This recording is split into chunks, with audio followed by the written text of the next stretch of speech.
Саламатсызбы, урматтуу көрөрман. Ош мамлекеттик университетинин Алтын фонд программасынын кезектеги берүүсүн улантабыз. Бул берүүдө биз университетибиздин билим берүү тармагына, илимий дүйнөсүнө татыктуу салым кошуп келаткан инсандар менен маек курабыз. Бүгүнкү биздин коногубуз өзүнүн эмгеги, илимий изилдөөсү жана адамдык бийик сапаттары менен башкаларга үлгү боло алган инсан, Кыргыз Республикасынын айыл чарба жана ветеринария кызматынын мыктысы, айыл чарба илимдеринин доктору, Ош мамлекеттик университетинин ветеринардык медицина жана биотехнология кафедрасынын башчысы, молекулярдык биотехнология илимий борборунун директору Абдугани Абдурасулов агайыбыз болмокчу. Саламатсызбы агай? Студиябызга кош келипсиз. Берүүнү мен Айжамал Түгөлбай кызы алып барам. Агай, алгач маегибизден алдын сиз тууралуу кыска тасманы көрүп алсак, андан кийин маегибизди улантабыз. Жакшы болот.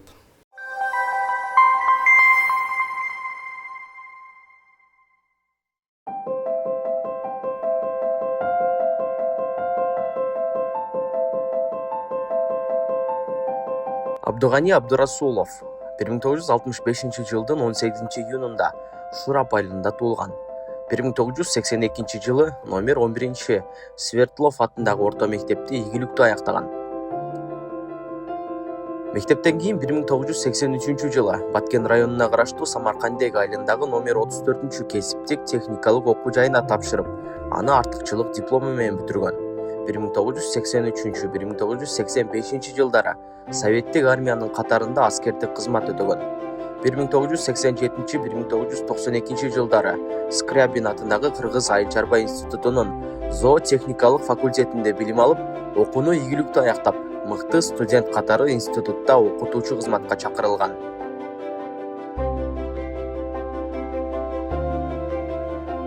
Агайды мен студент кезинен бери билемин. Себеби экөөбүз айыл чарба институтунда Скрябин атындагы ошол бир институтта окуганбыз. Мен агай биринчи курста кезде, мен 5-чи курста ошол кезден бери билебиз да. Себеби биз жалпы айыл чарбасынын студенттери фестиваль Алатоо болчу. Ошол жерден таанышып, ошондон бери билем. Агайдын эми баса белгилеп айтып кетким келет, агайдын эмгекчилдиги да. Аябай бир багытка берилсе анын майын чыгарып, чыгармачылык менен изденип иштеп, ошондой эмгекчил, өтө эмгекчил да. Ошого байланыштуу азыркы кезде мал чарбасы боюнча, жалпы мал чарбасы боюнча кой, эчки, кара мал, жылкылар боюнча эмгектери бар. Эмгектери аябай көп. Анан биз дагы кээде таң калабыз, агай ушунун баардыгын макала жазганга кантип үлгүрөсүз деп. Анысында агайдын эмгекчилиги биз үчүн аябай үлгү. Анан эми агайдын дагы баса белгилеп кетким келет. Агайдын жөнөкөйлүгү, агай өзүнүн артынан ушул шакирттерин өстүрүп, бир канча кандидаттарды даярдады. Анан жалпы Кыргызстан боюнча мал чарбасына өтө чоң агайдын салымы бар. Өзгөчө породалар чыгарганда эмгектер аябай ошо таасири чоң да. Мен агай менен түзмө-түз эчки чарбасы боюнча иштешип келатам. Агай ошол экөөбүздүн максатыбыз эчки чарбасы боюнча. Эми эчки чарбасы Кыргызстанда унутта калып кеткен тармак да. Бул келечекте өтө киречил тармак болот. Ошого агай аракеттенип, агай мен дагы тартып, экөөбүз бирге азыр эт сүт багытындагы эчки чарбасынын породаларын чыкканга аракет кылып атабыз да. Абдугани Абдурасулов өзү окуган Скрябин атындагы айыл чарба институтунун ассистентинен тартып, Кыргыз улуттук илимдер академиясында да бир нече кызматтарда иштеген. Ал эми Ош мамлекеттик университетинде 2019 жылдан баштап иштеп келет. Агайдын илимий жетекчилиги астында 4 кандидаттык жана 2 доктордук диссертация жакталган. Ал 350дөн ашуун илимий эмгектин автору. Алардын 200дөн ашыгы чет өлкөлүк илимий журналдарда жарыяланган. 1995 жылы кандидаттык, ал эми 2007 жылы доктордук диссертациясын ийгиликтүү жактаган. 2009 жылы профессор илимий наамына ээ болгон. Мен Абдугани Холмурзаевични якын 10 yıllardır bu ягынан жакшы билемин. Sababi mana bu keyingi yillarda O'zbekiston bilan Qirg'iziston Respublikasini bir-biriga bo'lgan hamkorlik aloqalari juda bir yaxshi yo'lga qo'yildi.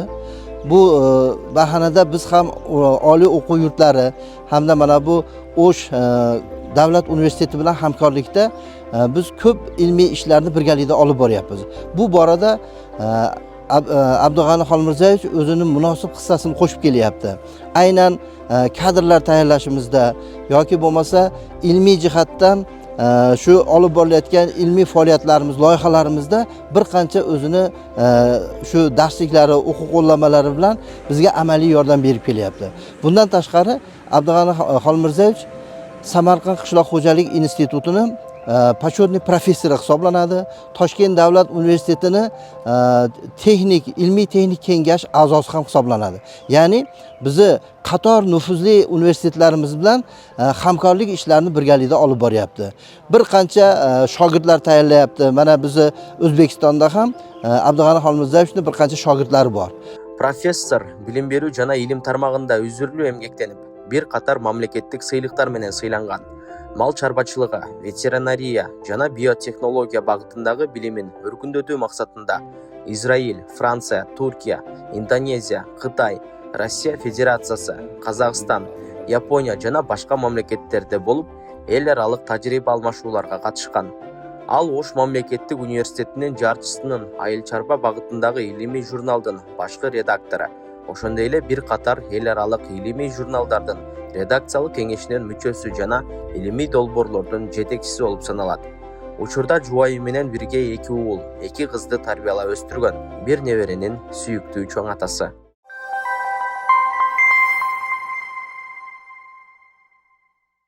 Агай, маегибизди сиздин илимий жолуңуздан баштасак, айыл чарба жана ветеринардык адистигине кантип тапшырып, кантип таандап калдыңыз же бул кесипти? Бул кесип тандагандын себеби өзүм ушу кичинекей Шахтерлер шаарчасында туулуп өскөнүмө карабай, айыл жергесинде мал менен аралашып өсүп калдым да. Анан ушу атамдагы Шахтерлер шаарча болгонуна карабай, ушу кыргыздар өзүнчө, мында орустар өзүнчө этаждарда жашачу да. Анан кыргыз тарапта, айыл тарапта көпчүлүгү ушу кошумча киреше катары мал карачубуз. Мал дегенде көптөр эмес, бир 10-15 кой эчкилер болгон. Бирок ошо дагы өзүнчө бир түшүк жаратат да кишиге. Анан ошол малга мисалы үчүн кышында кичине болсо дагы чөп жем даярдоо, экинчиден жайында сөзсүз аз болгонуна карабай жайлоого алып чыгыш керек деген мындай талаптар болуп калат эле. Ошон үчүн жайкы каникулубузду көбүнчө ошо туугандарыбыздын же тааныштардын короолоруна барып, 2 ай бою ошол жакта жардам берип, көбүнчө ушундай бир турмуш тиричиликте өткөргөнбүз да. Ошонун эсебинен мындай ушу малга кызыгуу жагы менде көбүрөөк болуп, анан орто мектеп бүткөндөн кийин медицинабы же ветеринария деген бир мындай бир жак тандоо болуп калды да. Анан ошондо биринчи албетте медицинага келгенмин. 1982 жылы ал малда Фрунзе шаары болчу. Анан медициналык окуу жайы институт деп аталчу. Ошол жерден келип, ошо малда жаңы ачылган санитардык гигиена деген бир факультет ачылган эле, ошол жерге келип тапшырып, анан ошо 3-экзамендан физикадан өтпөй калып, айылга барып, анан Баткенде Самаркандек деген айылда ошо орто техникалык окуу жайы болчу, СПТУ деп койчу мурда. Ошонун тоют таркатуучу жана даярдоочу оператор деген бир бөлүмүнө кирдим да. Анан ошол жерде кантип тоют даярдайт, кандай малды карайбыз, кандай ага мамиле кылабыз деген көп китептерди, методикаларды окуп үйрөнүп, ошондон анан ушу мал чарбасына ветеринария кызыгуу менде күндөн күнгө улана баштады. Себеби ал жерде окуганыбызда дагы кошумча бизде ошол туут деп коет эле, сакынга алып барып, анан куут деп ошол асимнени алып барып күзүндө ушундай бир иш-чаралар болгон да. Ошонун эсебинен ошол окуу жайды 1 жыл окудум болгону. Ошол артыкчылык диплом менен бүтүрүп, анан кийинки жылы ошо мурда айыл чарба институту деп койчу, Скрябин атындагы. Ошол институтка келип, ветеринарияга тапшырайын десем, силердин дипломуңар зоотехнияга туура келет экен деп зоотехнияга кабыл алып койду да. Ошентип кийин күзүндө аскерге кетип калдым, аскерден келип улантып, анан ошол ийгиликтүү бүтүрүп калдым. Бүтүргөндөн кийин ошол жерде алдыңкы студент катары биздин ошо деканыбыз Асанбек Абдыкеримович деген профессор агайыбыз бар эле. Анан ошо тоюттандыруу сабагынан берген Жыргал Жусуповна Шабдалиева деген эжекебиз бар эле. Ошолор сунуш кылып калды. Абдыганы калбайсыңбы, бизде ушундай вакансия орун бар. Ушундай сен мындай немеңди жөндөмүңдү көрүп сунуш кылыштабыз дегенинен мен айтканмын ошондо. Мен айылдан келгенмин ошондо Аксай совхозунан багыт направление деп койчу мурда. Ошону мен келип окутуп, себеби биздин стипендияларды ошол совхоз төлөп берчү да. Анан бирок бүткөндөн кийин сөзсүз 2 жыл иштеп берүү деген талап болчу да. Азыр деле болуш керек ошондо мамлекеттик бюджеттерди окуганда. Анан мен айттым, агай мен ушундай багыт менен келгенмин, мени 3-чү курстан эле уже совхоздун немесине жазып койгон болчу да, залга, мындай коридорго. Вот зоотехниктин орун басары Абдырасулов Абдыганы деп жазып койгон да. Анан ушундай үмүт менен күтүп отурсалар, мен барбай калсам кандай болот десем, эми чалып көр, совхоздун башкармасына чалып көрчү, эмне дейт экен. Алар мындай немени жок дебесе керек дегенден, ал маалда мындай сотка деген жок, билесиздер. Анан телеграфка барып, 2 күн мурун тапшырма берип, мындай заявка берип, анан ошо убагында барып сүйлөштүм. Анан сүйлөсөм, совхоздун директору айылда таанитты көпчүлүк эле. Анан бул сунушумду мен 2 колдоп колдойм. Андай студенттер бизге керек, себеби илимди улантышыңар керек деп каршы болгон жок. Ошентип ушул багытты тандап, андан ары ушу илимий чөйрөмдү кеңейтүүгө мүмкүнчүлүк болуп калды да. Абдыган агай, сиздин резюмеңизди көрүп чыктым, абдан көп жерде иштепсиз. Алгач ошол өзүңүз эле окуган Скрябин атындагы айыл чарба институтунда ассистентинен тарта Кыргыз улуттук илимдер академиясында дагы бир нече кызматтарды аркылапсыз. Анан Ош мамлекеттик университетине кайсы жылдан баштап кимдин сунушу менен иштеп калдыңыз да? Эми ассистенттикте 1 жыл иштеп эле, анан Кыргыз мал чарба илим изилдөө институту деген бар да, азыр деле бар. Ошол жака аспирантурага барганга туура келип калды. Анан ошол жака көчүп барып эле, мен шаардан бир 20 километр алыста шаардын четинде 3 жылда аспирантураны ийгиликтүү бүтүрүп, анан ошол жерде мал чарбасын көбөйдүн биотехнологиясы деген бөлүмгө сунуш кылып калдылар башчылыгына. Ошол жерге 96-жылы лаборатория башчысы болуп иштеп калып, анан академик Жамин Камалевич агайыбызды көпчүлүгү билет, айыл чарба академиясы уюштуруп калды. Ошондо айтты, окуу процесси менен илимди айкалыштырышыбыз керек, биз интеграция болуш керек деген талап койду дагы. Бардык ошо өзү Кыргызстанда 4 эле институт бар да, изилдөө институту. Мал чарба, ветеринария, ирригация жана ошо жайып деген болчу да. Анан ошол 4 институттан дагы белгилүү окумуштууларды, эми алма деме жаш болчумун, эми эле кандидаттык диссертацияны жактап, бирок ошого карабай мен да сунуш кылып калды, сен кесибиң ушу ветеринарияга туура келип экен деп калды. Анан зоотехниядан мен ушу ветеринария тармагына өткөнгө мага багыт болуп калды. Өзүм мурдагы каалаган кесибиме да. Ошентип ветеринарияга факультетке келип, жумасына 2 жолу, 3 жолу келип сабак берип, өзүмдүн ошо мугалимдик педагогикалык неме жөндөмдүүлүгүн дагы мындай жакшыртканга мүмкүнчүлүк болду. Ошону менен бирге мен илим изилдөө институтунда иштеп калдым. Иштеп жүрүп, албетте але турмушта ар кандай өзгөрүүлөр боло берет экен. Ортосунда мени айыл чарба министрлигине чакырып калышты. Министрликте мен ушул илим жана айыл чарба илими ошондой эле бүт реальный сектор деп коет да. Ошол тармакты башкарып калдым. Башкармалыктын башчысы болуп калдым да. Эми ал жерде дагы мен педагогикалык жана илимий иштерин таштаган жокмун. Параллельно алып барганга аракет кылдым.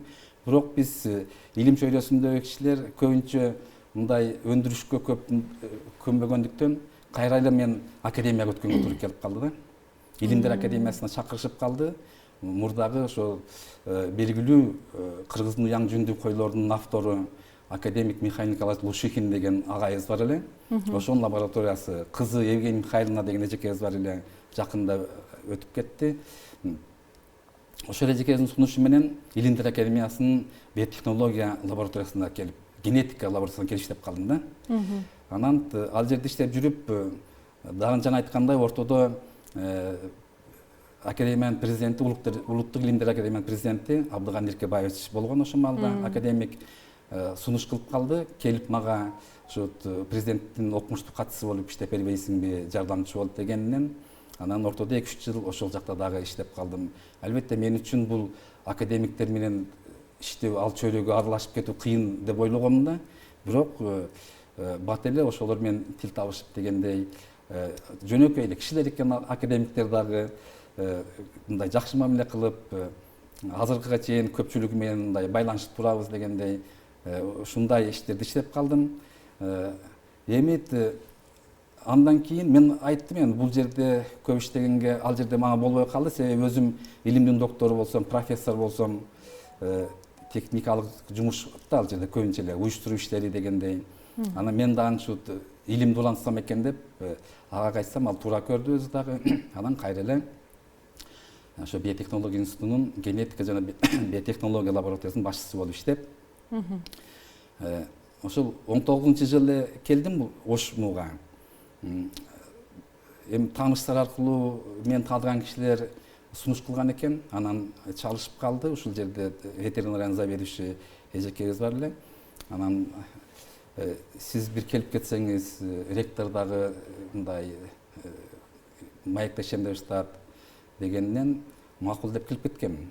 Анан май айында келген болчумун, сентябрга чейин ойлонуп көрүңүз, келиңиз деп ушундай шарттар түзүп беребиз деди. Мындай иш кылып айтканыңыздын сизге керек болсо кандай шарт десеңиз, биз аракет кылабыз түзгөнгө деген. Анан ошентип сентябрь айында келсем, ал агайыбыз министр болуп көтөрүлүп кетти, мурдагы ОШМУнун ректору. Анан азыркы ректорубуз Кудайберди Гапаралиевич менен дагы мурда зам министр болуп иштеген киши эле чогуу иштешип калдык. Ал киши да айыл чарбасыны түшүнүп, ушундай мындай бир жол менен Ош мамлекеттик университетине келип калдым да. Ош мамлекеттик университетине келгениңизден кийин сиздин азырынча эң чоң жетишкендиктериңиздин бири бул Алото породасын илимге жана айыл чарба тармагына киргизгениңиз болуп калды да. Бул породанын өзгөчөлүктөрүн айтып кетсеңиз да, бул породаны кандай порода менен аргындаштырдыңыз? Эми бул порода жөн эле мен келгенден кийин эле чыгып калган жок албетте. Бул үчүн мен буга чейин деле ушу академияда иштеп жүргөндө көп эмгек кылдык. Себеби дегенде бүткүл дүйнө жүзү боюнча эле мал чарбасында ошол жергиликтүү малдарды жакшыртуу, кунардуулугун жогорулатуу, арканда асыл тукум иштери жүргүзүлүп келе жатат да. Ошолордун катарында биз дагы ошо кыргыз койлоруну кандай жол менен жакшыртабыз деген максат менен фермерлер менен кеңешип, анан ошо Тажикстандан, Өзбекстандан гиссар кочкорлорун алып келип баштаганбыз. Бул багытта албетте бул жөнөкөй иш эмес. Биринчи муунду алыш керек деген болот, экинчи муун деген болот, анан үчүнчү муун деген болот. Ошондо аларды дагы ошол муунда эле калтырып койбой, мындай ылгоо тандоо деген процесстер жүрөт да. Методикалар бар, ушундай ыкмалар. Ошолор тандап алып, анан ошолорду өздөрүнүн ичинде бири-бири менен аргындаштырып, ошолордун башын көбөйтүп, анан бир кандайдыр бир деңгээлге порода боюнча инструкция бар да. Мисалы үчүн койлор үчүн 5000ден кем болбош керек соолук койлор деген, уйлар үчүн 3000ден кем болбош керек дегендей. Ошол багыт бирдей койлорду чыгарганда, анан биз сунуш кылдык да министрликке. Бизде азыр ушундай селекциялык, генетикалык иштерди жүргүзүп деңгээлге жетти. Эми бизге ушул порода катары бизге мындай буйрук чыгарып берсеңиз деп кайрылдык. Буйрук чыгарганда албетте комиссия жиберет министерстводон. Алар келип текшерип көрүштү. Биздин учет деген болуш керек. Мисалы үчүн мал чарбасында дагы туугандаштык аргындаштыруу деген болот да, инбридинг деп коет. Ошого да жол беришибиз керек өтө жакын болуп. Ошон үчүн ар бир койлорубуз, мисалы кайсы кочкордон туулду, кандай кооз алынды, ошолорду учетко жүргүзүп жүргөнбүз. Алар текшерип баардыгы жайында болгондуктан анан бизге ушундай породага уруксат берди. Эми порода дегенден кийин бул мындай болот да, өзүнүн генетикалык потенциалын балдарына толук өткөрүп берген жөндөмү бар малды айтабыз да. Алын мисалы үчүн келип чыгышы, багыты, кунардуулугу, анан мындай кандайдыр бир определенный климаттык жаратылыш шартка көнгөндүгү дагы бул чоң факторлор да. Ушулардын баары төп келгенде гана анан жана айттым, консолидирование деген сөз бар да. Аны биздин тармакта ошо өзүнүн генетикалык потенциалын балдарына толук өткөрүп бере алат деген максатта колдонобуз. Ошондой деңгээлге жеткенде гана порода деп айтылат да. Биздики азыркы учурда ушундай деңгээлге жетти деп жыйынтык чыгардык. Анан кыргыз патенттен патент алдык. Ошону менен бирге албетте мунун артыкчылыгы эмнеде эмне? Ошол эле кыргыз койлору, мисалы үчүн салмагы 45-50 килограмм болсо, а биздики бул 2 эсе болбосо дагы 1,5 ашыгыраак эсе көбөйдү да, 70-80 килограммга чейин солук койлорубуз болду. Кочкорлору болсо 100дөн 150 килограммга чейин стандарт боюнча 130 килограммга жеткен салмакты түздү да. Бул бир жагы. Экинчиден, ошо жайытты туура пайдаланууда булар жакшы өздөштүрөт да, кой болсо дагы. Ошол биздин бардык жерибиз бирдей эмес да. Катал климаттык жерлерибиз бар, чөп жакшы өспөгөн жерлерибиз бар.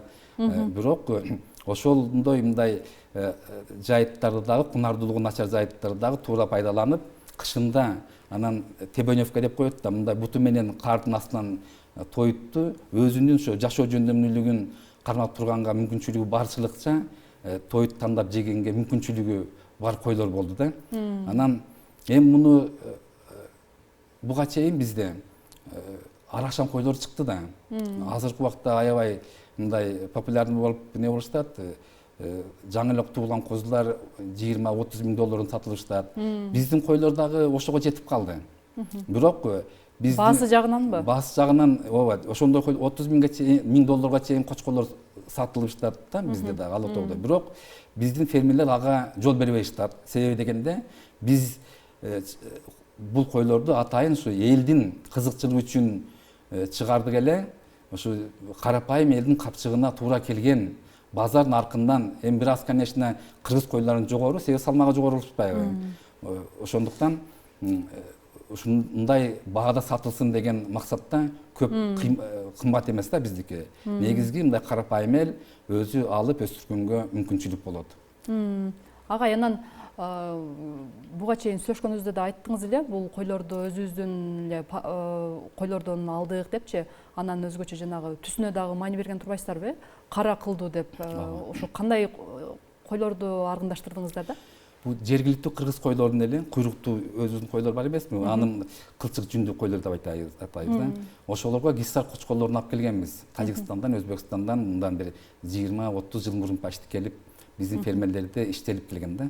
Анан биз жетишкенче учет жүргүзүп жүрдүк. Мисалы мен Лейликтен баштаганмын. Бул жакка дагы ошо Сузакта, Кара Сууда ар кандай фермерлерге келип, эми Бишкектен дайым эле келип мүмкүнчүлүк болгон эмес. Ошо фермерлердин маалыматы боюнча дагы алып учет жүргүзгөнбүз. Анан ошолордун жыйынтыгында биринчи, экинчи муунду алып, анан ошо өздөрү менен өздөрүн аргындаштырып, жыйынтыгында ушундай салыштырмалуу кыргыз койлоруна 1,5 эсе келген койлорду жана ылгоо тандоонун мындай жардамы менен ушундай жыйынтыкка келдик да, мындай жетишкендик болду. Агай, анан сөзүңүздө айтып кеттиңиз, жайыт маселесинчи, жайыттар деградация болуп атат депчи. Ошол маселени чечиш үчүн биздин фермерлер сандан сапатка өтүш керекпи? Башка өлкөлөрдүн дагы тажрыйбасын алып, мисалы үчүн башка өнүккөн өлкөлөрдө дагы билебиз, ошол мисалы үчүн уйдун көп сүт бере турган породасын же ошол койдун деле этти көп бере турган сиздердин Ала Тоо породаңыздар сыяктууну көбүрөөк багыш керекпи же бизде санга көп маани беришет да фермерлер, өзүңүз айтып өткөндөйчү. Фермерлерге ушундай окуу иштери жүргүзүлүп турабы? Биздин фермерлердин азыр абалы кандай болуп атат? Жайыт маселесин дагы аларга мындай жеткиликтүү түшүндүрүү иштери болуп атабы? Сиз ушул жактарды кандай баалайсыз да? Албетте бул боюнча атайын Айыл чарба министрлигинин бөлүмү бар. Ушул мал чарбасын, анын ичинде асыл тукумдуулукту, жайытты туура пайдалануу боюнча жыл сайын ушул адистерди мал чарба илим институтунан, жайыттан, башка мисалы ирригация институтунан бүт ушундай тийиштүү мекемелерден адистерди чакырып, жыл сайын жок дегенде 2 жолу региондорду кыдырып, фермерлерге окуу түшүндүрүү иштери өткөрүлөт, албетте. Аны менен бирге дагы кошумча илимий институттардан, биздин ушу Ош мамлекеттик университетинин дагы адистери, биз дагы чыгып көптөгөн мындай иш-чараларды уюштуруп жүрөбүз. Албетте жайыт маселеси бул өтө маанилүү. Бул биздин албетте келечегибиз деген себеби жайытты Советтер Союзунун убагында биздин малыбыздын саны өтө көбөйүп кетти да. Коюбуз мисалы үчүн 12 миллионго чыгып кетти. Ошо маалда сиз айткандай биздин жайыт деградация болуп калды да. Такырга айланып кетиш коркунучу болуп калды. Бирок ошондо уже башталган болчу, мурунтан эле башталган асыл тукум иштери, сандан сапатка өтүү деген. Бирок ошого карабай эмнегедир ушундай деңгээлге жетип калганда, анан муну айтканымдын себеби биздин Кыргызстан кой башы боюнча 3-орунда турган да.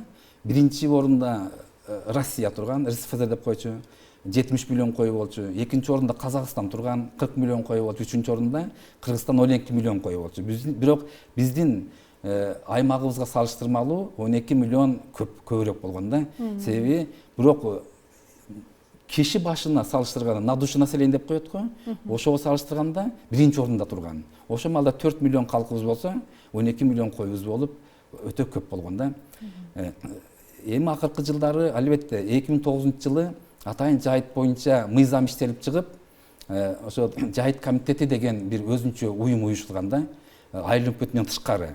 Муну биз көбүнчө ушундай Армениянын бир немеси менен алдык, ошолордун сунуштоосу менен дегенде анча-мынча башка мамлекеттердин сунуштоосулары менен өзүбүзгө киргиздик да ошону. Ал дагы бирок убагында жакшы эле жыйынтык берди. Албетте бардык жерде бирдей иш жүрбөйт экен. Кээ бир жерде өтө жакшы болуп, ошо жайыттан түшкөн мындай пайдалар миллиондогон сомдор болуп, ошо жайыттардын инфраструктурасын жакшыртууга, мисалы үчүн ортодо 2009-жылга чейин почти 20 жылдай болуп калды да неме Советтер Союзу тарагандан кийин. Көп жерлерде мурдагы көпүрөлөр бузулуп кетип, жолдор талкаланып дегендей алыскы жайыттарды үнөмдүү пайдаланбай калганбыз да. Ошолордун жолу оңдолуп, техникалар алынып, ошо жайыт комитетинин түшкөн акча финанс эсебинен. Эми бирок бардык жерде андай иш жүрбөгөндүктөн бул мындай багыттагы анча болбой калдыбы. Кийинки жылдары өкмөт өзүнүн алды жайытты. Азыр албетте өтө көп мындай талаптар коюлуп жатат, иш-чаралар өткөрүлүп жатат. Ушуну кайрадан жайыт маселесин мурдагы мисалы үчүн 30 жылдан бери барбаган жайыттарыбыз деле бар да. Ошолорду кайрадан биз пайдаланып, ошо мал чарбасынын кунардуулугун жогорулатуу боюнча, асыл тукум иштери боюнча дагы бир жакшы жыйынтык чыгарабыз деген максатта өтө көп иштер болуп жатат. Бизде кыргыз ат, кыргыз тайганы деген породалар бар эле да. Алардын азыр убакыт өткөн сайын породалар жок болуп кеткендей да. Ошол породаларды кайрадан калыбына келтирүү мүмкүндүктөрү барбы агай? Албетте бул өтө маанилүү маселе да. Себеби дүйнө жүзү боюнча жергиликтүү малдардын генетикасын, ошол тукумун кармап калуу бул эң чоң мындай маселе, задача да, тапшырма. Себеби дегенде бул уйбу, коюбу, жылкыбы, кайсы малдын түрү болбосун, биздин жергиликтүү малдарыбыз биздин алтын фондубуз болуп эсептелет. Себеби дегенде бул жергиликтүү малдарыбыз кылымдардан бери биздин катаал климаттык шартка, ушундай кыргыз элинин көчмөн турмушуна ыңгайланышып, калыптанып калган породалар болгондуктан, ошондуктан биз аны алтын фонд дейбиз да. Буларды сактап калуу өтө маанилүү маселе. Бирок албетте ошо 70 жылдын ичинде көпчүлүк жерлерде бизде мындай маданий породалар менен аргындаштырып буларды ушундай иш-чаралар болду. Ал дагы албетте мындай жаман болгон жок. Ошол мисалы жылкынын жаган кыргыз породасы чыкты, койлордун уяң жүндүү кыргыз койлору чыкты, мериностору чыкты, уйлардын дагы ала тоо породасы, олията породасы чыкты дегенде, эчкилердин тыбыт жүн багытындагы породалар чыкты. булар дагы жакшы багыт менен өстүрүлүп жатат, азыр пайдалуу эле болуп жатат. Ошону менен катар сиз айткан жергиликтүү кыргыз жылкыларын ала турган болсок, бул дагы өтө маанилүү. Себеби дегенде кыргыздар жылкыны өтө мындай өзүнүн жакын мындай малдын баласы катары колдонгон. Мындай деген сөзү бар да. Жылкыны да сүрөттөгөн: кийсе кийим, жал куйругу буюм, жесе тамак, минсе канат, ичсе кымыз, багытына жылдыз деп урунган жылкыны кыргыз дейт да. Жылкы адамдын канаты деп коебуз. Булар деген орусча айтканда безотходный технология да. Ошо жалынан, куйругунан баштап биз ар кандай жип аркандарды даярдап, терисинен көпчүлүк кийимдерди даярдайбыз дегендей. Ошондой эле айтканыбыздай кымыз, эт дегенде ушунун баардыгын колдонуп келгенбиз. Ошон үчүн кыргыз жылкыларыны акыркы жылдары албетте өтө аз эле калган. Алыскы, мисалы үчүн атайын ушул багытта мен ушул асыл тукум иштери боюнча 30 жылдан бери адисмин да, иштеп келе жатам да. Анан ошо жасалма уруктандыруу деген бул жакшы ыкма бар да. Ушуну жылкыларда дагы ишке ашырсак деген максатта атайын Подмосковье, ошо Рязань областында бүткүл дүйнөлүк, азыр бүткүл Россиялык жылкы чарбасы боюнча илим изилдөө институтунда мен 1 ай окуп келдим да, ошол багытта. Анан келип эле жаштарды ушуга үгүттөйүн деп, анан эми жаштардан мындай чыкты. Өзүмдүн эле ошо курсташым Токтосунов Болот Ишенбекович деген мен ошо кесиптешимди экөөбүз чогуу иштеп калдык. Ал ошо 3-4 жылда эле кандидаттык диссертациясын ийгиликтүү жактап, жаңы технологияларды киргиздик. Албетте кичине болсо дагы ошо уруктардын алып, изилдеп, тоңдуруп, жасалма уруктандырып, ошо бир жаңы ыкмаларды илимий өнүрүшкө киргиздик да. Аны бүткөндөн кийин анан ушундай ой келди. Ошо кыргыз жылкысын да сактап калуу маселеси өтө курч болуп турат. Ошону иштебейлиби деп чогуу иштештик. Албетте биз көбүнчө Нарын областында, Ысык көлдө, анан түштүк жергесинин Лейлек районуна чейин бардык. Ал жерден бирок көп таппадык, аз болсо дагы таптык. Анан Каракулжа районунда дагы ушундай кыргыз жылкыларын таап, бирок биздин маалымат боюнча ушу 10-20 миңдин тегерегинде калган экен. Ошолордун бүт кунардуулугун бизде экстерьер деп коет, ошол жана өркөчүнүн бийиктиги деп атайбыз. Анан сүттүүлүгү, анан ошо сүттүн майлуулугу дегендей баарын изилдеп чыгып, анан генетикасын да изилдедик да. Союз малында эч кандай генетика изилдеген эмеспиз, ДНКлар деңгээлинде. Ушул максатта атайын биз ошо Рязандагы илим институтка жөнөткөнбүз. Биздин жылкынын жалынан алып эле жибергенбиз. Алар бизге чыгарып берди. Кыргыз жылкыларынын генетикасы ушундай болот экен деп. Ошолорду изилдеп, китепке түшүрүп, менин докторантым Болот Токтосунов доктордук диссертациясын ийгиликтүү жактады. Азыркы учурда мен иштеген биотехнология институтунда лаборатория башчы болуп иштеп келе жатат. Бул жылкынын бир эле багыты. Эми экинчи багытыбыз түштүк региондо дагы өзгөчө жылкылар бар. Кыргыз жылкыларынан дагы башкачараак. Бул дагы кыргыз жылкылары абориген деп коет да, жергиликтүү жылкылар. Бирок салыштырмалуу бийик тоолордо дагы жакшы ыңгайлашкан, анан өрөөндөргө да жакшы болду да. Бул Карабайыр деген жылкысы уксаңыз керек. Бул боюнча кыргыздын бир эле жигиттери эмес, кыргыз кыздары да өтө мындай билсе керек да, Карабайыр деп. Себеби мен ушул жака келгенден кийин ушул тармакка кызыгуу өтө көп болду да. Себеби дегенде кайсы биздин өзүбүздүн акыркы жылдары Ош Маалектик университетинин гранттык долбоорлорубуз бар. Ушул мен өзүм багытыма жараша алам да теманы. Кыргызстандын түштүк региондо мал чарбачылыгынын кунардуулугун жогорулатуу, ошондой эле эпизоотиялык абалга мониторинг жүргүзүү деген теманы ушуну иштеп келе жатам 5-6 жылдан бери. Бизге мүмкүн болушунча ОШМУ каржылап берет. Албетте анын талабы да өзүнчө жараша. Азыркы убакта Scopus Web of Science деген илимий мындай абройлуу журналдарга биз макала чыгарышыбыз керек. Албетте мен ошол талаптарды аткарып, жылыга 3-4 макалаларды чыгарганга аракет кылам. Ошонун ичинде ошо кыргыз жылкыларынын дагы макалалары чыгып, дүйнөлүк деңгээлде белгилүү болуп келе жатат. Бул Карабайыр жылкысы өзү Союз маалында Өзбекстандын жылкысы катары немеден регистрациядан өтүп калган да. Албетте биз ага эч бир каршылыгыбыз жок, бирок биздин фермерлердин айтуусу боюнча мен айтпадым ошо келгенден бери мисалы үчүн алай, чоң алай, бул жагы Каракулжа, өзгөнүн дагы бийик тоолоруна Сузак, ошондой эле Базар Коргон, Чаткал деген жерлерге чейин барып изилдеп чыгабыз да. Ошол жерлерде барып сурасам эле фермерлердин же жылкы баккандардын 95% айтат ушу кара байыр дейт да. Значит, мен айттым, кара байыр бул жөндөн айтпайт буну.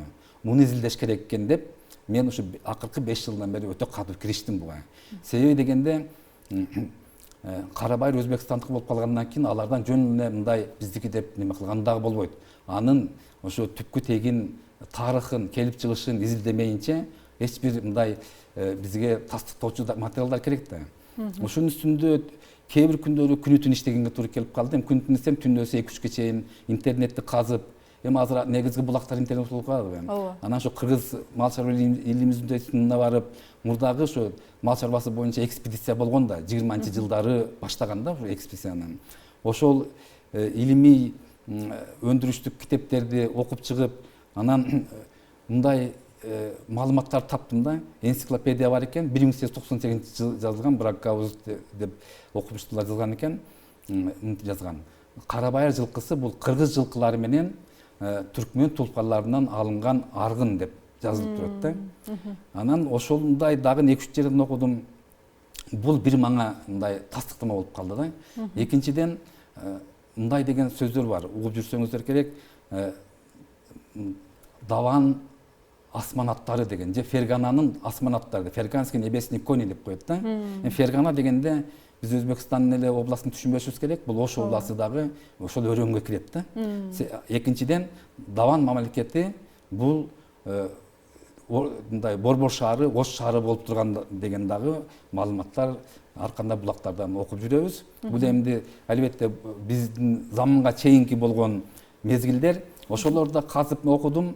Даван аттарына Кытайлардын көзү түшүп калып дейт. Алар келип сатып алып кетишкен дейт, чабып алып кетишкен дейт, урдап алып кетишкен дейт. Ар кандай жол менен ушундай жакшы аттарды алып кетип жүргөн экен да. Анан ошолордон себеби түркмөн тулпарлары ошолордун урпактары деген маалыматтар бар да. Ал ошондой болгондон кийин биздин кара байыр дагы ошолордун урпактары болуп калат да. Бул даван аттары өзүнчө эле бир уламыш, бирок чындыкка жараша болот эмне. Ошол мезгилде жылкы баккан фермерлер бир асмандан бир сыйкырдуу жылкы түшөт экен да, айгырек түшөт экен дагы. Ошол мезгили менен келип жергиликтүү бээлерди менен аргындашып, анан кайра жок болуп кетет экен да. Ошону байкап калган фермерлер деп коебуз азыркы тил менен, жылкычылар, малчылар. Ошондой мезгилди билип, ушундай иштерди, иш-чараларды өткөрүп турчу экен. Ошонун эсебинен биздин ошол азыркы кара байыр деп дагы атап жатпайм, кандай бир деңгээлде каны бар да ошонун. Ушундай жакшы сапаттары ошондон калган деп эсептеп жатам. Бул багытта биз ДНК-сын жибердик, жакын арада келип калат бизге. Ошо бул жана койлорду изилдегенде эле фермерлерден бизге Айыл чарба министрлигине кайрылуу болду. Ушу кара байыр жылкысындагы кыргыздын жылкысы деген статус алып бериңиздер. Биз себеби бизде жок дегенде 20-дан 100-гө чейин баккандар бар экен да фермерлер. Асыл тукум катары биз ошону статус жок, өстүрө албай жатабыз. Биз жака чыгарсак сыртка экспортко мүмкүнчүлүк болбой жатат. Базар рынок талабына жооп бербей жатат дегенинен атайын Айыл чарба министрлигине кайрылган элек. Министрлик туура түшүнүп, жакында эле 1 ай болду, атайын комиссия түзүлдү. Мал чарба институтунан, министрликтен түзүлүп, биз да катыштык ага. 7 киши ошо бүт аймактарды кыдырып изилдеп чыктык. Ага чейин биздин маалыматтарды алар тастыктады, действительно бар экен. Эми ошо генетикасы тастыкталса эле, Кудай буйрса өзүнчө мүмкүн кыргыздын кара байыр жылкысы деген статусту буйрук чыгарып берсе министрлигибиз, анан өзүбүздүн жылкы катары жаңы порода деле эмес, бул эмди мал чарбасынын асыл тукум иштери менен айткан, тили менен айтканда элдик селекция менен чыккан порода деп эсептелет да, жергиликтүү порода катары таанылса, Андан ары дагы биз анын генетикалык потенциалын дагы жакшыртууга, кунардуулугун жакшыртууга, жалпы эле ушул биздин шартка көнгөн деңиз деңгээлинен, мисалы үчүн Өзбекстандыкы деп айтпадыкпы, карабайдыкы, алардыкы 800 метр, 2000 метрдин деңгээлинде болот да, мисалы үчүн. Өрөндү да көпчүлүгүндө. Ал эми биздики 3000, 4000 метр деңиз деңгээлинен бийикте, ошо карабайыр жылкылары өзүн жакшы алып жүрөт да. Мындай гипоксия деген сөз бар да, ошо канча жогорулаган сайын кычкылтек азаят дагы, дем алуу кыйындалат да. Бирок биздин жылкыларыбыз, карабайыр жылкылары ошого туруктуу болуп, ошо өзүгө жараша үстүндө киши минсе дагы, жүк көтөрсө дагы мындай чыдамкайлыгын билдиргендиктен бул жагы дагы өтө бир артыкчылык сапат деп эсептелет да. Ага аянда Лелин чокусуна чейин чыгалат экен да карабайыр, биздин карабайырлар. Өтө туура суроо болуштат. Мен ушуга да кызыктым да. Лелин чокусу 7000 метрден бир аз жогору экен да. Биздики, мен ошо жергиликтүү фермерлер менен жылкы баккандан кеңесем, ушу 6000 метрге чейин чыккан бар деп айтты да. 7000ге айткан жок, бирок көргөн жокмун. Мүмкүн келечекте изилдесек, бул дагы өзүнчө бир багыт болот. Ошондой деңгээлге чыгарганга мүмкүнчүлүк болушу керек да. Мүмкүн ошол жакта дагы чыккандыр, бирок азырынча мен уккан жокмун аны. Ага аянан кыргыз тайганы боюнча ал породаны кайра калыбына келтирип, дагы анын санын да жогорулатса болобу? Ал кыргыз тайганынын артыкчылыктарын дагы айтып кетсеңиз да. Кыргыз тайганы албетте бул дагы жанагындай эле башка малдын түрүдөй эле үй жаныбарларына кирет да. Бул дагы биздин улуттук баалуулугубуз да. Алтын фондубуз. Бул боюнча дагы мен Бишкекте жүргөндө Кыргыз Түрк Манас университетинин мугалимдери менен бирдикте мындай тайган фестивалы болгон. Ошол жерге барып кандарын алып изилдеп, чогуу мындай иш жүргүзүп келе жатабыз. Албетте мен эмди бардыгын эле мен дей берсем дагы туура эмес. Жетишпейт экенсиң киши. Түштүккө келгенден бери, Ошмуга келгенден бери албетте аны агайлар менен изилдегенге мүмкүнчүлүк болбой калды. Бирок бул боюнча мен мындай ар кандай булактарды мындай окуп, кызыгып дегендей аракет кылып жүрөм. Ушул багытта биздин студенттерибиз да кызыккандар көп. Тайган баккан фермерлер да бар анча-мынча. Биз ошолордун азыр ошо жанагы эле Кыргыз Түрк Манас университети менен жакында эле дагы сүйлөштүк. Ошолордун мисалы үчүн баш сөөк скелеттерин, анатомиясын изилдөө боюнча, биологиялык өзгөчөлүгүн дагы тереңирээк изилдөө боюнча бир максатыбыз бар. Бул бир жагы тайгандагы кыргыз иттерине кирет. Андан башка дагы кыргыз иттери деген дагы бар да. Өзүнчө чоң келген мындай өзгөчөлөнгөн, мисалы үчүн алабай деп коет түркмөндөркү дегендей, ошондой эле түрктөрдүн кангал деген иттери бар. Бул ушундай сыяктуу иттерибиз бар. Мен ошол иттерди дагы селекциясын жакшыртабыз деген пландарыбыз бар да. Ошол максатта атайын мен бир эле ит багытында эмес, кой багытында дагы, анан илим изилдөө багытында дагы атайын Турциянын Сивас университетине барып келдим да. Алардын чакыруусу боюнча эмне дегенде, башында бирөө сөз болду. Лабораториябызды курганбыз да. Биздин Ошмунун ичинде биздин көрүнүктүү академик агайыбыз, академик Кыргыз Улуттук Илимдер Академиясынын академиги Ильяс Махмудович Ботбаев атындагы илимий центр деп башында айтпадыңызбы, ошонун директорумун да мен. Бул албетте мындай коомдук башталышта болгону менен ишибиз жакшы эле жүрүп жатат.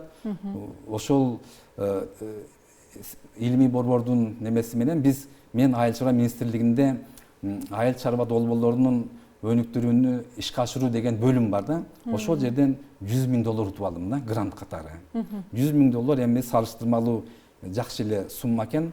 2 лаборатория уюштурдук. Бирөөсү ушул асыл тукум иштерине сандан сапатка өтүү боюнча болгон. Экинчиси түштүк жергесинде паразитология илими боюнча. Бул дагы өтө коркунучтуу мындай неме да, мындай оорулардын бири да. Мисалы эхиноккоз деген бар, айлыбек көк көз деген бар, ошолордун катарында дагы тейлериоз деген оору бар да. Бул дагы малдардын мындай кенелер аркылуу жугат дагы канын соруп 100 баш ооруса, мисалы үчүн ошонун 70-80 башы өлүп калышы мүмкүн да. Бул дагы өтө чыгым, себеби элдин негизги мындай турмуш тиричилиги мал чарбасы болгондон кийин өтө мындай олуттуу маселе катары биз карайбыз да. Ушул максатта биз 540 уйдун канын изилдеп, аны Турцияга жиберип, себеби өзүбүздө мүмкүнчүлүк жок да, мындай заманбап оборудованиябыз жоктуктан, ПЦР дегенди билесиз, секвенатор деген бар. Ошолор жоктуктан Турцияга жөнөткөнбүз. Алар бизге изилдеп, анан алардын чакыруусу боюнча барып, мен аларды таанышып жакындан. Ал боюнча дагы бир жакшы скопуска макалабыз чыкты дегендей. Анан ошол жерде мен ошо иттерди көрүп калбадымбы. Анан ошо кангал иттерине да кызыгып, себеби кангал иттери бул маалыматтар боюнча карышкырды алат деген маалыматтар бар да. Эгер жалгыз болбосо да экөө биригип, жалгыз болсо дагы ошо карышкырга бош келбейт, туруштук берет. Анан экинчи жагы, булар ошо малды багуу дагы бир немеси бар экен да, алардын инстинкт деп коет го. Ошондой да жөндөмү бар экен. Анан ушу мал корооду жакшы карайт экен да.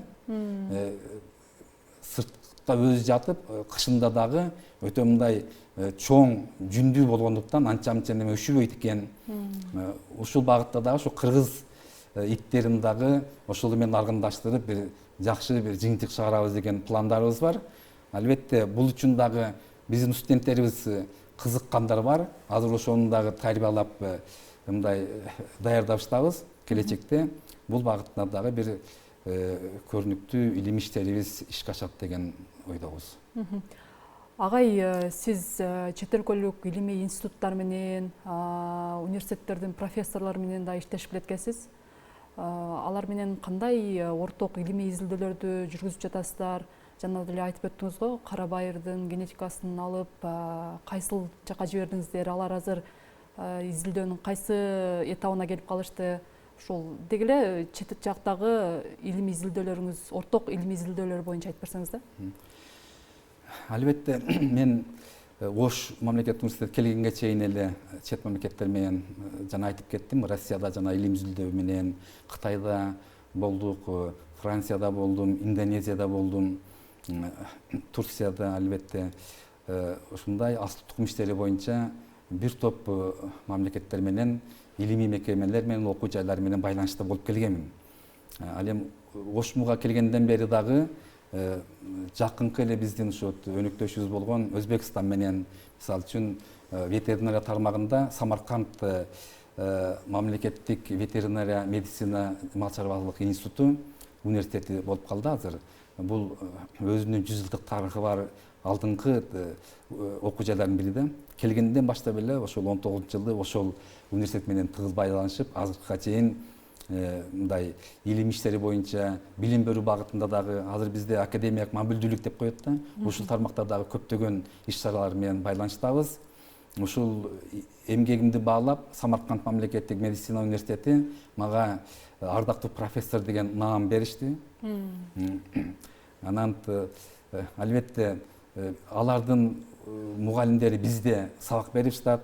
Онлайн деген лекция окуганга мүмкүн да азыр, мисалы үчүн. Мен сабак берем, алардын филиалларында, Нукустагы филиалында, Ташкенттеги филиалында мен профессор катары сабак берип лекция окуп келе жатам бүгүнкү күнгө чейин. Андан сырткары Ташкент мал чарба илимий изилдөө институту мени ошол Өзбекстан боюнча илимий техникалык кеңештин мүчөсүнө кошкон. Бул багыттан дагы айына болбосо дагы бир квартал сайын биз чогулуп, ушул жалпы эле Өзбекстан эмес, ушу Орто Азия бүткүл дүйнөлүк көйгөйлөрдү талкуулап, жаңы багыттарды ишке ашырганга чогуу бир топ мындай долбоорлорубуз бар. Нукус филиалы боюнча, арычылык боюнча дагы бар.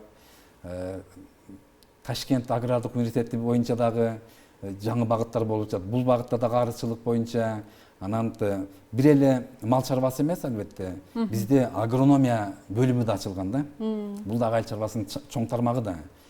Ушул багытта дагы биз мындай негизги болгон өсүмдүктөр менен, тоют өсүмдүктөр менен дагы иштешип келе жатабыз.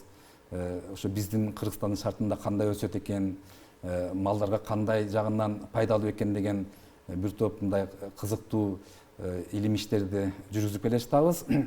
Ошону менен бирге жакында эле мага дагы бир сунуш кылышты. Мен ошол илимий кеңештин диссертациялык кеңешинин мүчөсүмүн да Ташкент агрардык университетте. Бул дагы өтө мен үчүн чоң сыймык, себеби деген бир жагынан сыймык, экинчи жагынан жоопкерчилик. Албетте алардын мисалы үчүн бизде мурда болгон могу шелководство деген бар да, жибекчилик. Өзбектөрдө пиллячилик деп коет экен да муну. Көрсө бул түштүк региондо Ош шаарында өзүнчө чоң бир тармак болгон экен да. Мен дагы угуп жүргөнмүн, бирок мен ошолордун диссертациясына катышып, эмне үчүн Кыргызстанда болбойт деген маалыматтарды изилдесем, оказывается, биздин Ош шаарына согуш маалында Подмосковой Романов фабрикасы, ушу жибекчилик фабрикасы болгон экен. Ошолдо эвакуация болуп келип, элестеткиле ал маалда деген Россияда эң бир өнүп келген вакыт болгон да, согуш маалдары 40-жылдары. Ошондо көрүнүктүү алдыңкы адистер келип, Ош шаарында ошол жактан бүт техникаларды, оборудованияларды алып келип, бизде уюштурган экен ушуну. Анан ошону дегенде монда бизде ошол жибекчилик аябай өнүгүп, көрүп калсаңыз керек. Мисалы үчүн айылдарда бүт арыктардын жээгинде тыттар. Мен дагы кичинемде ошол айылда эжемдердикине же туугандарыкына барып, өздөрүнүн зал деп коет го, мисалы биздин залыбызда алар аяшчу эмес да, жашаган жерлерине. Ошо курттарды өстүрүп, тыттарын жалбырактан таштап, биз колубузга мындай алып, ойноп курттарды. Жибекти багат. Жибекти. Ошондойлорду көрүп, эми жаш малда кызыкпайт элек да. Азыр ошону эстеп, мен сунуш бердим да. Бизге дагы ушуну кандай болот десем, окумуштуулар айтты, биз колдойбуз. Алар билет экен, Кыргызстанда аябай неме болгон. Могул жерде мен күнүгө Домбутанан Юго-Востокко барганча ортодо остановка бар. Грин завод деп айтып койчу да. Ошо таң калчу, эмне үчүн грин завод деп.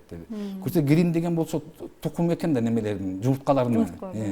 Ошо завод болгон экен. Өтө чоң болгон экен. Бизде даже жетишпей жумушчулар Өзбекстандан келип иштеп, өтө жакшы ийгиликтер болгон экен. Даже биздин кыз-бурак ансамблде ошол жерден чыккан деп уктум да. Эми албетте буга тийиштиги жок, бирок сөз келгенде айтып койдум.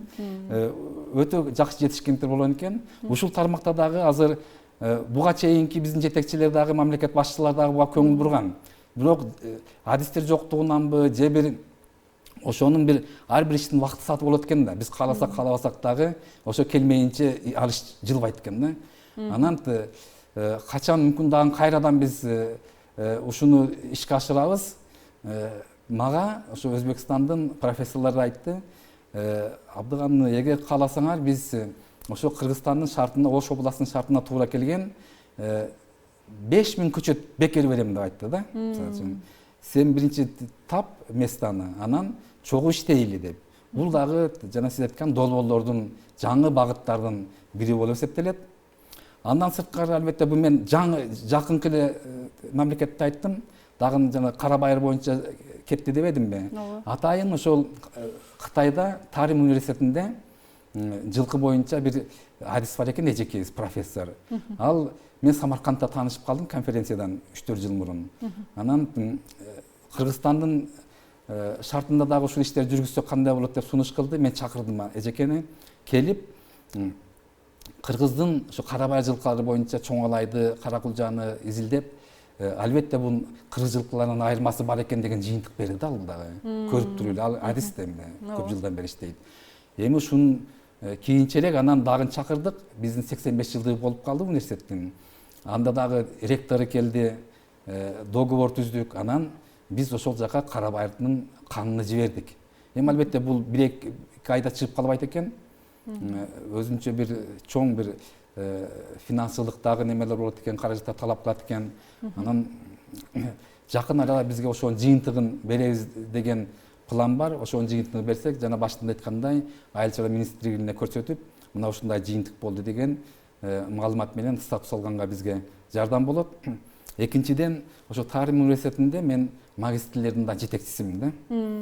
Күнү бүгүн мага дагы сунуш түштү. Ушул июлдун 25-26-ларына келип кетсеңиз, бизде магистрлердин жактайт, анан сиз жетекчи катары келип, ошо өзүңүздүн окуучуларыңыз менен пока онлайн сүйлөшүп турмун ачыгын айтканда. Жакындан таанышып, биздин шартыбыз менен көрүп, бул жерде да кыргыз жылкылары бар дейт. Кытайда. Ошолорду да көрүп, бир жакшы бир идеяларды мүмкүн талкуулайбыз, тегерек өткөрөбүз, ушуга келип кетсеңиз кандай болот дегенди мен айттым. Сиздер мага чакыруу билетин жибердиңиздер катты. Мен виза ачканга аракет кылам. Кудай буйруса мүмкүн барып калышым мүмкүн деген макулдук бердим. Себеби ошого чейин 24-үндө Алматы шаарында жылкы боюнча бир аспиранттар, докторанттар жактайт экен. Менин ошо Болот Ишенбекович деп едим, мен жана докторантым, аспирантым дегендей экөөбүздү чакырышат. Биз ошол диссертациялык кеңеште PhD докторанттардын мындай расмий оппоненти катары катталдык да, буйрук чыкты. Ошого дагы барып, бул дагы Казакстан менен байланыш. Андан сырткары кыргыз жылкыларынын ДНК-сын изилдөө боюнча Австрия менен көп иштеп калдым мен. Себеби алар 2 макала чыгардык ошолор боюнча дагы Скопска дегендей. Андан сырткары Турцияны айтты, мисалы үчүн уйлардыкы боюнча иштедик деп. Россия менен дагы бир топ иштерибиз бар. Себеби дегенде Россиянын дагы уйлардын генетикасын изилдөө боюнча чоң жумуштар болду. Албетте топоздордун да канын алып барганбыз, алар менен да иштешип келе жатабыз. Кыскасын айтканда, бардык багыттар боюнча мал чарбасына тийиштүү иштерди Ош мамлекеттик университети Кыргыз мал чарба илим изилдөө институту менен чогуу бирдикте иш алып барыштабыз. Себеби дегенде мал чарба илим изилдөө институту азыркы убакта каражат жагынан келип кетиш кыйын да. Туш келген убакта эле, мисалы үчүн планыбыз көп да, целый 1 жылдык план болот да илим изилдөө боюнча. Мисалы үчүн май айында бул жака барышыбыз керек, жайлоо кетердин алдында кан алышыбыз керек, жүнүнү кыркышыбыз керек, сапатын изилдешибиз керек дегендерге алардын мүмкүнчүлүгү болбогондуктан биз менен чогуу иштегенге биздин мындай меморандумубуз бар. Бирдикте ошо түштүк региондун уй, кой, эчки, жылкы, топоздорго чейин даже биз азыр чогуу иштеп келе жатабыз. Мисалы үчүн ала турган болсок, башында айтпадыңызбы, ошол генетикалык потенциалды кандай сактап калабыз деген. Ошол эле эми уй боюнча да кичине айтып коеюн. Уй багытында дагы түштүк регионунда өстүрүлгөн ала тоо уйлары майдаланып барышат да. Себеби дегенде мурдагыдай жакшы тоңдурулган уруктар жетпей жатат, бир неме. Экинчиден, эми албетте бул породалар көбүнчө Чүй областынын тегерегинде чыгарылган да. Ал жерде мындай айтканда өнөр жайлык багытка ыңгайлашкан да, промышленный шаар, Бишкек түшүнүктүү да. Шаардын тегерегинде сүт менен камсыз кылыш керек дегендей ушундай талап болгондуктан көбүнчө ушул Стрельникова деген чарбада асыл тукум завод болгон, Илич деген чарба болгон, Кеминдеги Сокулуктагы Сок деп коет, Сокулук опытный хозяйство деп, ал жерде мындай ири бир чоң ферма болгон, сүт МТФ деп коет, молочноварный ферма. Ушуларды уюштурган. Албетте түштүк региондогу уйлар менен алар салыштыруу кыйын. Ал жакта чөп жем кененирээк, ордунда багылат. Андан сырткары мурда дагы мындай маданий жайыттарды уюштурган да. Алар чыгып эле алеги мындай тилкелеп багуу деген болот да, порционный выпас. Электропастух деп коет го, бөлүп коет. Ошо 2 күн бир клеткада барып тийсе, тогурат дагы уйлар чыкпайт да ошондордон. Андай шарт бизде жоктуктан жайында бул жакта жайлоого айдайт да. Ошонун эсебинен дагы жайлоодо салмагы чоң сүттүү уйлар анча жүрө албайт. Анан бул жер шарт дагы таасир этет экен да.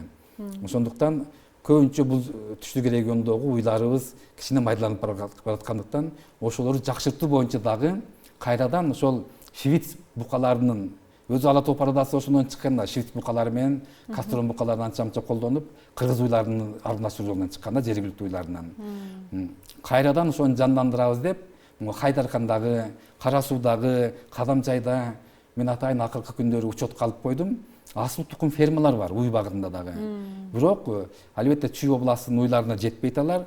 Башта айырмасы 100 килограммдай бар да. 100 килограмм деген оңой эмес. Ошолорду кайрадан тоңдурулган уруктап келип, мен пландаштырып койдум. 1-2 аспирант алып жатам. Албетте алар кыргыз мал чарба илимибизде катталган. Ал жерде лабораторияда башчы болуп иштеген жаштар бар. Эмет биздин уучубуз кур эмес деп коебуз го. Ошондой жаштар дагы орто бир мезгилде эч ким кызыкпай калды эле. Кайрадан азыр мындай кызыккандар болуп, бирок азырынча дагы көп деп айта албайбыз. Но ошолорду кайрадан биз шарт түзүп берип, бул жака ошо жаңы методикаларды үйрөтүп дегендей колдон келишинче мындай ошол жергиликтүү уйлардын кунардуулугун, генетикалык потенциалын сактап калуу максатта дагы иш жүргүзүп жатабыз. Агай, акыркы 10-20 жылдын ичинде илим менен техниканын өнүгүшү менен ветеринария тармагы кандай өнүгүп жатат? Анын ичинде Кыргызстанда кандай өзгөрүүлөр болуп жатат да? Албетте башка мамлекеттер сыяктуу эле биздин Кыргызстанда дагы өзгөрүүлөр болуп жатат. Себеби дегенде мурда мисалы үчүн ветеринарлар көбүнчө өзүнүн тажрыйбасына таянчу да. Азыр ушу илимий негизде жаңы технологияларды өздөштүрүп келе жатат. Себеби дегенде азыр жаңы аппараттар УЗИ деген бар, жана мен айткан ПЦР деген бар, ар кандай диагностикалык анализаторлор бар. Ошолорду колдонуп биз тез аранын ичинде эле бир жакшы анализдерди чыгарып, результатын билип, анан ошонун негизинде бир фермерлерге сунуш кылып жатабыз да. Ушундай кылсак болот экен деген мындай жакшы багыттар болуп жатат. Ошону менен катар албетте бизде акыркы 10 жылдан бери малдарды мисалы уйдан баштаганбыз, идентификация деген бар да, каттоо. Ошол кулагына сөйкөлөрдү салып, анан оң кулагын, сол кулагын алардын өздөрүнүн өзүнчө немеси бар, методикасы, бүт учет жүргүзүлүп келе жатат. Кыргызстан мисалы үчүн бул боюнча уйларды идентификация боюнча толук иш жүзүн ашырды. Бирок албетте, конечно, мүмкүн толук кандуу иштебей жатканы мүмкүн. Себеби дегенде ал мал эмди өлөт, сатылат дегендей, ооруйт деген ар кандай жагдайлар болот да. Ошолор кайсы жерде кандай деңгээлде иш алып барып жатат, ал экинчи вопрос. А негизги идентификация маселеси Кыргызстан толук ишке ашырды. Бул уй чарбасында. Ал эми жылкы чарбасында чиптөө деген бар да, чипирование деген. Бул дагы өтө жакшы технология. Себеби дегенде өз кичинекей эле тырнактай болгон немени мындай аппарат, препаратты, мындай немени веществоны ошол жылкынын мондай көкүрөгүнө сайып коет дагы. Ошондо бүт анын немеси камтылган да, маалыматтары, кандай порода, кайсы кимдин жылкысы, кандай кунардуулугу деген. Бул дагы өтө жакшы бизге жыйынтык берет экен да. Ошон үчүн Кыргызстанда алдыңкы мындай илимий технология ишке ашыруу боюнча дагы бир топ алгылыктуу иш-чаралар, илимий изилдөөлөр болуп жатат. Абдыган агай, биз кыргыздар мал киндиктүү элбиз деп мактанабыз да. Чынында эле биз мал киндиктүүбүзбү же башка өлкөлөрдөн да ала турган тажрыйбалар барбы? Албетте, кыргыз эли бул сиз айткандай мал киндиктүү деп айтып жүрөбүз. Буга дагы биздин акыркы жылдары биздин ошо президентибиздин оңгу жол идеологиясы деген бар да. Бул деген улуттук дем, дүйнөлүк бийиктик деп коет. Деп ушундай максатта биздин ошо мамлекеттик катчы дагы көп жерлерде мындай ар кандай иш-чараларды өткөрүп келе жатат. Биз дагы айыл чарба адистиктери дагы, анын ичинде зоотехния, ветеринария дагы бул багытты колдоп бир топ иш-чараларды өткөрүүгө аракет кылып жатабыз. Себеби дегенде буларды ишке ашыруу менен биз ошо өзүбүздүн урпактар, мындай келечек урпактарыбызга ата бабаларыбыздын мындай малга кандай мамиле кылган, анан ошо табият менен таттуу мамиледе болуу деген дагы биздин терминдерибиз бар да, ушундай туурабы? Улуттук экономикага мисалы үчүн ушу мал чарбачылыгы кандай киреше берет дегенди мындай эске алабыз дагы. Ошондуктан бул багытта дагы мындай алдыңкы тажрыйбалар катары эле өзүбүздүн мисалы үчүн этноветеринария деген мындай биздин өзүнчө предметибиз бар. Буларды дагы мындай параллельно деп алып кеткенге аракет кылыштабыз мүмкүн болушунча. Агай, адистерди кандай тарбиялап жатасыздар? Бул сиздердин адистикти тандап келген студенттер арбынбы? Анан деги эле бул кесипти азыр тандоо алдында турган, ушул кесипте илим жолунда жүргөн адистерге кандай кеңеш берет элеңиз? Эми албетте бул ветеринария адистиги бир жагынан өтө кызыктуу дагы, түшүктүү дагы да. Себеби дегенде эми бул деген мындай отуруп эле бир жерде бир теме жазып, бир лабораториялык иштер менен чектелип калбайт да.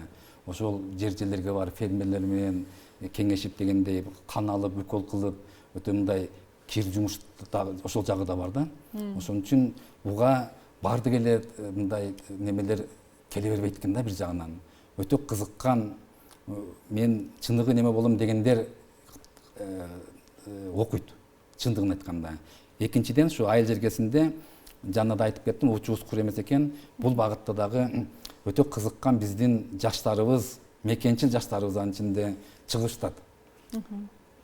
Мен буга эми мындай сөзүм куру болбош үчүн айтып кетем.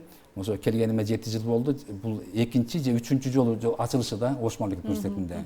Ортодо жабылып калып, ошол тармакты менимче адис жоктугунанбы же өкмөт жагынан бир же кызыккандар болбой калды, ар кандай факторлор бар да. Ошондой жабылып калгандыктан мен келгенимден бери бирок аз болсо дагы жылдан жылга студенттердин саны көбөйүп жатат да. Азыркы убакта 300га жакын студенттерибиз бар. Элестетиңиз, оңой эмес бул. Мен келгенде жогорку билим берүү тармагы жок эле даже.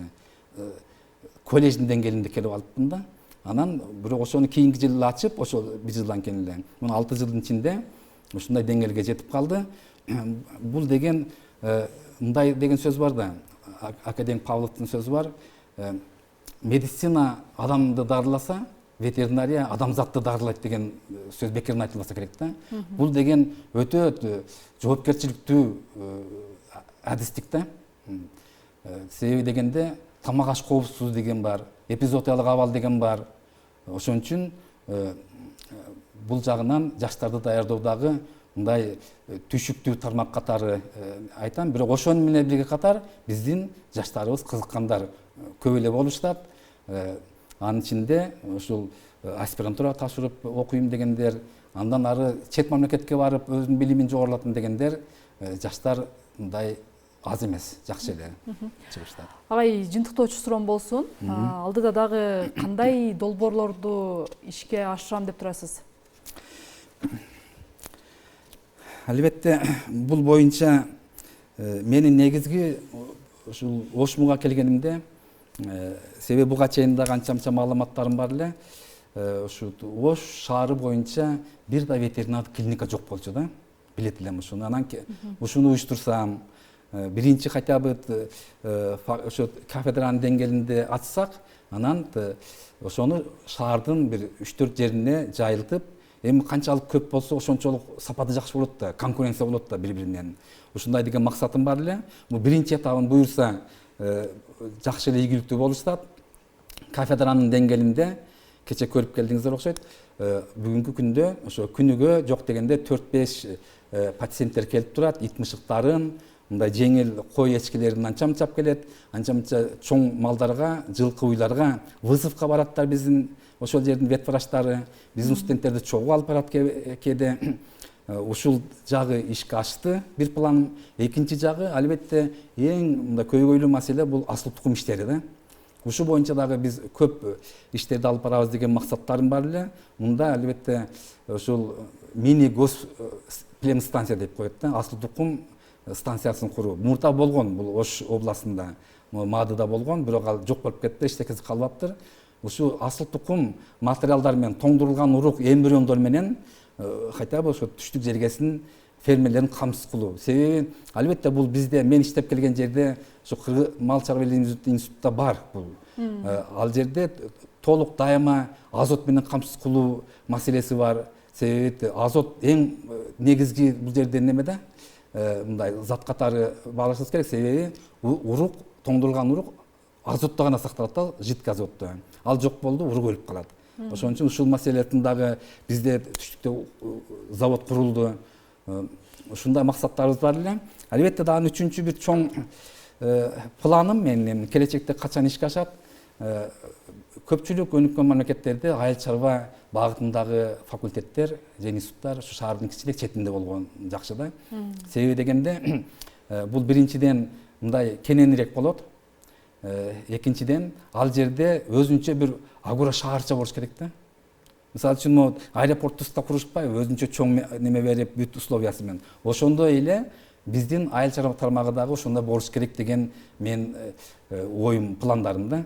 Мүмкүн эмди азыркы убакта албетте бул максатта бизге Ош мамлекетинин жетекчилиги ректор баш болуп өзү кече көрүп келдиңиздер, бизге 5 этаж заманбап мындай здание куруп беришти. Бирок ал биз үчүн кичине тар. Азыркы убакта мүмкүн болот, но келечекте ал бизге тарлык кылып калат да. Азыркы убакта деле албетте толук студенттердин практикалык жактан тажрыйба алганга мындай чектөө болуп калат. Себеби дегенде биз фермерлердин шартына барып, ошолордон суранып барып жүрөбүз. Эгер ошолор өзүбүздүн Ош муунун ичинде болсо, ал жерде эмнелер болот? Албетте окуу корпусу болот, бир, лабораториялык каналар болуш керек, заманбап оборудованиялар болуш керек, анализаторлор болуш керек дегендей. Албетте анын жанында бизге ошо бир 30-40 башка ылайыкталган МТФ деп айтпадымбы, молочный товарный ферма, уй, сүт багытындагы фермалар болуш керек. Ошол жерде студенттер келип, даже ошо дайылный аппараттарды өздөрү саап, сүтүн текшерип, керек болсо ошо студенттер тейлейт да кээ бир жерлерде, кезек-кезеги менен. Өздөрү келип саап, аны дагы өздөрүнүн ашканасына өткөрүп, өздөрү жана азыр органика деген мода болуп атпайбы? Бүт эле жерде ошол депутаттар баш болуп, айыл чарба министрлиги дагы ошону кантип ишке ашырабыз деген дагы маселелер көтөрүлүп жатат. Ушул маселелер дагы мындай ишке ашырганга кандай бир деңгээлде көмөк көрсөтөт деп ойлойм да. Ошон үчүн мини жок дегенде бул элеги тажрыйба алуу да, пилотный проект деп коет го. Ошондой мини фермалар болсо, ошондой эле кой чарбасы кичинекей ала топордасын өстүрүп койсок болот.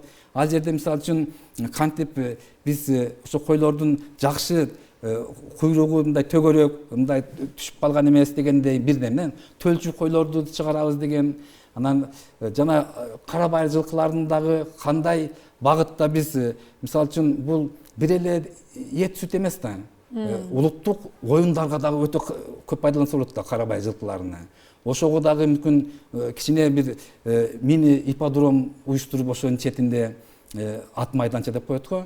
Ошону уюштуруп балдарды керек болсо, могут окуучуларды дагы ошол жерде спорт ат оюндарына кызыктырып дегендей, ушундай өзүнчө бөлүм болсо дегендей, ошону менен бирге мал сойчу жер болсо дегендей, туурабы?